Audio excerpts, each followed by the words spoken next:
এলাকার মানুষ এর সুবিধা ভোগ করতে পারে। ইনশাআল্লাহ ইনশাআল্লাহ। না না, তুমি রাষ্ট্র ক্ষমতায় তোমার দল, তুমি দায়িত্ববান এখন, বলো সেটা কিছু বলো। এটা কি প্রশ্ন আমার যে রাষ্ট্র ক্ষমতায়? না, না। আসলে নেতা হইতে গেলে কিন্তু আগে অভিনেতা হইতে হয়, তাই না? তো তারই ধারাবাহিকতায় আমার এই মঞ্চ নাটকে পদার্পণ।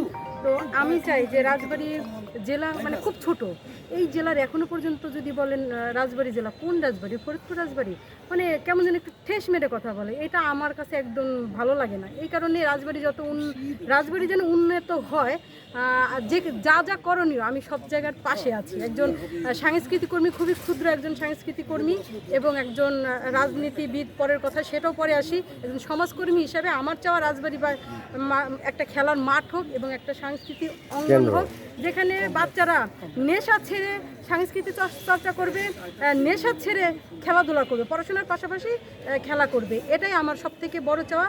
আর আমাদের যে প্রতিমন্ত্রী আছেন, সাংস্কৃতিক প্রতিমন্ত্রী আলী নওয়াজ মাহমুদ খৈয়ম, আমরা আগে থেকেই কিন্তু একটা ওনাকে ধারণা করতাম যে উনি যদি রাজবাড়িতে কখনো মন্ত্রী হয়ে আসেন, রাজবাড়িবাসীর জন্য উনি অনেক কিছু দিয়ে যাবেন। একদম রাজবাড়ি ওনার যে চিন্তা চেতনা, মানে মাইন্ড সেট আপ যেটাকে বলি আমরা, তো এমনভাবে সেট আপ করা যে রাজবাড়িটাকে উনি ঢেলে আবার সাজাবেন।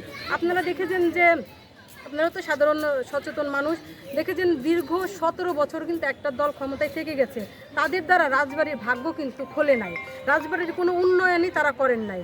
তো আমরা চাইবো যে রাজবাড়িবাসীর জন্য যা কিছু ভালো, সেই সব কাজে আমরা সর্বক্ষণিক পাশে আছি। ইনশাআল্লাহ ইনশাআল্লাহ, দারুণ দারুণ দারুণ। Thank you.